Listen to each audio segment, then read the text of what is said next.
இது ஃபர்ஸ்ட் மலேசியாவின் செய்திகள் உங்களுக்காக.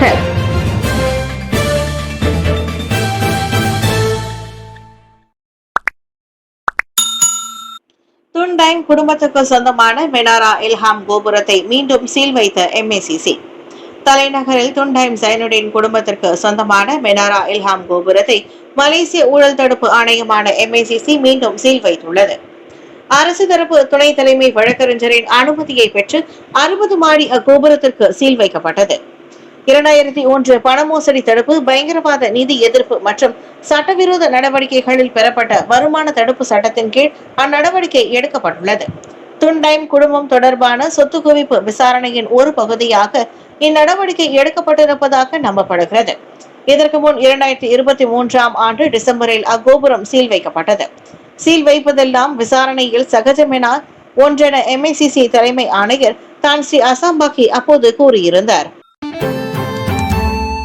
நெரிசல் மிகுந்த 121 பள்ளிகளில் மேம்பாட்டு பணிகள் கல்வி அமைச்சு அறிவிப்பு.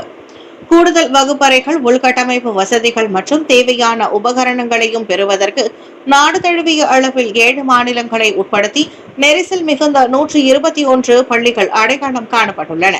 இத்திட்டத்திற்காக 8,80,00,000 ரிங்கிட் நிதி ஒதுக்கீடும் செய்யப்பட்டுள்ளது. பிரதான பள்ளிகள் மற்றும் ஒருங்கிணைந்த சிறப்பு கல்வி திட்டத்தை உட்படுத்தி இந்த மேம்பாடுகள் இடம்பெற்றிருக்கும். கட்டுமான செயல்முறையை விரைவுபடுத்துவதற்காக தொழில்மயமாக்கப்பட்டு கட்டிட அமைப்பு IBS முறை பயன்படுத்தப்படுவதால் இவ்வாண்டுக்குள் அவ்வேலைகள் முழுமை பெறும். உயர் ரக பள்ளிகளின் தர மேம்பாட்டு திட்டமான ஒப்புதல் கடிதம் SSTI பொதுப்பணி துணை அமைச்சர் டாக்டர் ஸ்ரீ அகமது மஸ்லான் நேற்று நிறைவு செய்ததாக கல்வி அமைச்சு வெளியிட்ட அறிக்கையில் கூறப்பட்டது. ஸ்லாங்கூரில் மொத்தம் 103 பள்ளிகள் இத்திட்டத்தில் இணைக்கப்படும் என்பதால் அதிக எண்ணிக்கையிலான ஈடுபாட்டை கொண்ட மாநிலமாக அது கருதப்படுகிறது. ஐதில்லதா சாலை தடுப்புக்கு உத்தரவா? போலீஸ் படை தலைவர் விளக்கம். ஹரிராயா ஐதில்லதாவை முன்னிட்டு நேற்று நள்ளிரவு முதல் சாலை தடுப்பை மேற்கொள்வதற்கு உத்தரவு பிறப்பித்ததாக கூறப்படும் குற்றச்சாட்டை போலீஸ் படை தலைவர் தான் ஸ்ரீ ரசருடின் ஹுசைன் மறுத்துள்ளார்.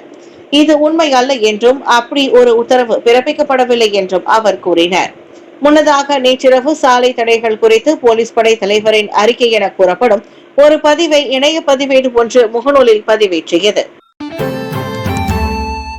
இந்தியர்களுக்கு வாடகை வீடு கிடைப்பதில் குதிரை கொம்பு, குமுறும் வலைதளவாசிகள். காலம் காலமாய் இந்தியர்களுக்கு வாடகை வீடு கிடைப்பதில் குதிரை கொம்பாக உள்ள நிலையில் இப்போதும் அந்நிலை தொடருவது பெரும் ஏமாற்றத்தையும் வேதனையையும் ஏற்படுத்துகின்றதென்ற வலைதளவாசியில் பெண்கள் ஒருவர் பதிவேற்றிய காணொலிக்கு பல்வேறு கருத்து குவியல்கள் வந்த வண்ணமாக உள்ளன. இந்தியர்களுக்கு வாடகை வீடுகள் கொடுக்க தயங்குவதற்கு இந்தியர்கள் தான் காரணமே தவிர வேறு யாரும் இல்லை என்பதையும் காணொலியில் தெள்ள தெளிவாக கூறியுள்ளார் அப்பெண். வாடகை சரிவர செலுத்தாதது, வாடகை வீடுகளை குண்டர் கும்பல் போன்ற தீச்செயல்களுக்கு பயன்படுத்துவது மற்றும் வீட்டை ஒப்படைக்கும் பொழுது சேதப்படுத்தி கொடுப்பது போன்ற அட்டகாசங்களை பெரும்பான்மையான இந்தியர்கள் செய்வதால் ஒட்டுமொத்த இந்திய சமுதாயமும் இதில் பாதிக்கப்படுவது குறிப்பிடத்தக்கது. இந்நிலையில் கடந்த ஒரு மாதத்தில் 30க்கும் மேற்பட்ட வாடகை வீட்டு உரிமையாளர்கள் தனக்கு வீடு கொடுப்பதற்கு மறுப்பு தெரிவித்திருப்பது தன்னை பெரும் மன உளைச்சலுக்கு தள்ளி உள்ளது என்பதையும் தெரிவித்துக் கொண்டார். பயண பெட்டியில் இருந்து 15 லட்சம் ரிங்கிட் மதிப்புடைய கஞ்சா இலைகள் பறிமுதல். கடந்த மார்ச் 4ஆம் தேதி பினாங்கு அனைத்துலக விமான நிலையத்தில் LTAPPயில் பயண பெட்டியில் இருந்து 15 லட்சம் ரிங்கிட் மதிப்புடைய 29 கஞ்சா இலை பொட்டலங்களை பினாங்கு அரச மலேசிய சுங்கத்துறை கண்டெடுத்தது. எந்த அடையாளமும் இன்றி காணப்பட்ட அந்த பயண பெட்டியை LTAPP பயணிகள் ஆய்வு பிரிவான CPP சுங்க அலுவலகத்தின் செயல்பாட்டு அதிகாரியால் கண்டெடுக்கப்பட்டதாக மாநில JKDM இயக்குனர் ரொஹைசட் அலி தெரிவித்தார். இந்த சோதனை நடவடிக்கையில் கஞ்சா பூக்கள் என சந்தேகிக்கப்படும் உலர்ந்த செடிகளை கொண்டு 29 நெகிழி பொட்டலங்கள் கண்டெடுக்கப்பட்டன. அந்த உலர்ந்த பூக்களின் மொத்த எடை 16,210 கிராம். அதன் சந்தை மதிப்பு சுமார் 15 லட்சம் ரிங்கிட் ஆகும் என்றார் அவர். கடந்த ஏப்ரல் 16ஆம் தேதி நிகழ்ந்த மற்றொரு சம்பவத்தில் பாஸ் மலேசியா பிரிகேட்டின் போஸ்ட் மெயில் கூரியரில் வந்த அஞ்சல் பொட்டலங்களை சோதனை செய்து பினாங்கு JKDM போதைப் பொருள் தடுப்பு பிரிவினர் 2,236 கிராம் மதிப்புள்ள 2,19,128 ரிங்கிட் மதிப்புடைய கஞ்சா பூக்கள் என்று சந்தேகிக்கப்படும் 4 உலர்ந்த செடிகளை கண்டுபிடித்ததாக அவர் கூறினார். அரசு நிலங்களில் சட்டவிரோதமாக ஆலயங்களை கட்ட பேராக் அரசாங்கம் அனுமதி அளிக்காது.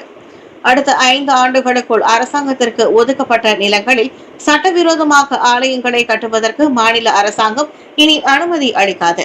பேராக் மாநில நிலம் மற்றும் சுங்கத்துறை இயக்குநரின் 2025ஆம் ஆண்டின் 3வது சுற்றறிக்கை மூலமாக இவ்விவகாரம் முடிவு செய்யப்பட்டதாக பேராக் மாநில ஆட்சிக்குழு உறுப்பினர் சிவனேசன் தெரிவித்தார். நேற்று புதிய சுற்றறிக்கையை நில அலுவலகம் தயார் செய்துள்ளது. எப்படி ஆலயங்கள் அமைக்கப்படும், அனுமதி இல்லாமல் செய்தால் எப்படி நடவடிக்கை எடுக்கப்படும் என்று சுற்றறிக்கை வெளியிடப்பட்டுள்ளது. இது பேராக் மாநிலத்தில் தான் முதல் முறையாக உருவாக்கப்பட்டுள்ளது என்று நான் நம்புகிறேன். இது என்னுடைய அனுமதியுடன் தான் செய்யப்பட்டுள்ளது. இப்பொழுது ஆலயம் கட்டுவதை ஒழுங்குபடுத்த முடியும். தேவையின்றி ஆலயம் கட்ட வேண்டிய அவசியம் இல்லை என்றார் அவர். எதிர்வரும் காலங்களில் ஊராட்சி மன்றத்தின் அனுமதியின்றி ஆலய நிர்வாகத்திற்கு சொந்தமில்லாத நிலம் உட்பட சட்டவிரோதமாக ஆலயங்களின் கட்டுமானம் மேற்கொள்ளப்படாது என்று அச்சுற்றறிக்கையில் தெளிவாக குறிப்பிடப்பட்டுள்ளது. பொது போக்குவரத்து நிலையங்களுக்கு அருகில் புதிய வீடமைப்பு திட்டங்கள் கட்டப்பட வேண்டும். பொது போக்குவரத்து நிலையங்களுக்கு அருகில் மக்களுக்கான புதிய வீடமைப்பு திட்டங்கள் கட்டப்பட வேண்டும் என்று பிரதமர் ஸ்ரீ அன்வார் இப்ராஹிம் தெரிவித்தார்.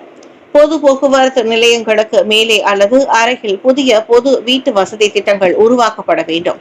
இது சேவையை விரிவான முறையில் பயன்படுத்துவதை ஊக்குவிப்பதற்கான ஒரு படியாகும் என்று அவர் கூறினார்.